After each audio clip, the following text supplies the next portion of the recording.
নমস্কার, আমি আশালতা।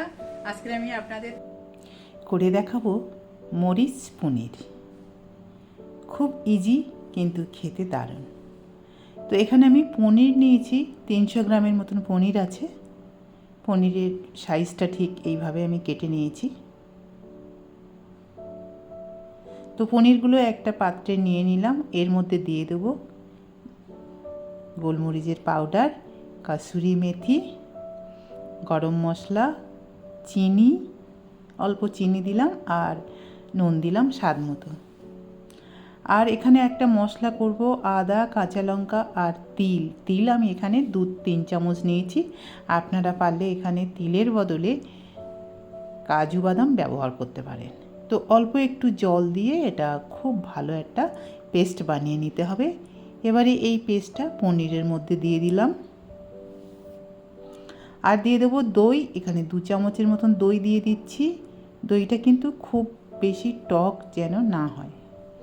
এবারে এগুলো খুব ভালো করে হালকা হাতে মিশিয়ে নিতে হবে, পনিরগুলো যাতে না ভেঙে যায়।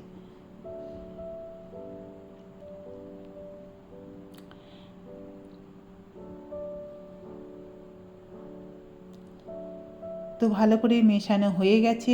এবারে এটা রেখে দিতে হবে অন্তত 15-20 মিনিট। এবার এদিকে একটা কড়াই নিয়ে নিচ্ছি রিফাইন তেল, আর দিয়ে দিচ্ছি 1 চামচ ঘি। এবারে ঘি আর তেলটা গরম করে নেব ভালো করে। তারপরে দিয়ে দেবো তেজপাতা আর গোটা গরম মশলা। তার মধ্যে আমি জিরা দিয়েছি আর গরম মশলা দিয়ে দিয়েছি। দিয়ে এটা 10-15 সেকেন্ড ভেজে নেব, সুন্দর গন্ধ বেরোলে। তারপরে দিয়ে দেবো ক্যাপসিকামগুলো ঠিক এরকম করে আমি কেটে নিয়েছি কিউব আকারে। ক্যাপসিকামটা একটু ভাজা হয়ে গেলে এবার ম্যারিনেট করে রাখা পনিরটা দিয়ে দিলাম। হালকা হাতে এটা একটু ভেজে নিতে হবে, খুব জোরে এটা ভাজলে নাড়লে হবে না। হালকা হাতে এটা ভেজে নিতে হবে। তেল ছেড়ে দিয়েছে। এবারে এটার মধ্যে আমি দিয়ে দিচ্ছি জল। জলটাও খুব কম, কেননা বেশিক্ষণ এটা রান্না করার দরকার নেই। একটু মাখা মাখা হবে। এটা হয়ে গেছে, প্রায় 4-5 মিনিট রান্না করেছি। এবারে দিয়ে দিচ্ছি ঘরে থাকা ক্রিম। আপনারা বাজারের ক্রিমও এখানে ব্যবহার করতে পারেন। তো এখানে আমি 2 চামচের মতন ক্রিম দিয়ে দিলাম। দিয়ে আবার এটা 1-2 মিনিট রান্না করতে হবে হালকা হাতে।